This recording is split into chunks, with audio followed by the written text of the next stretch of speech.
اور وہ وقت بھی یاد کرنے کے لائق ہے جب ابراہیم نے اپنے باپ آزر سے کہا تھا، تم کیا بتوں کو معبود بناتے ہو؟ میں دیکھتا ہوں کہ تم اور تمہاری قوم کھلی گمراہی میں ہو۔ اور ہم اس طرح ابراہیم کو آسمانوں اور زمین کے عجائبات دکھانے لگے تاکہ وہ خوب یقین کرنے والوں میں ہو جائیں۔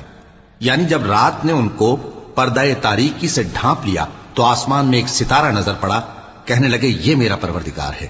جب وہ غائب ہو گیا تو کہنے لگے کہ مجھے غائب ہو جانے والے تو پسند نہیں۔ پھر جب چاند کو دیکھا کہ چمک رہا ہے تو کہنے لگے یہ میرا پروردگار ہے۔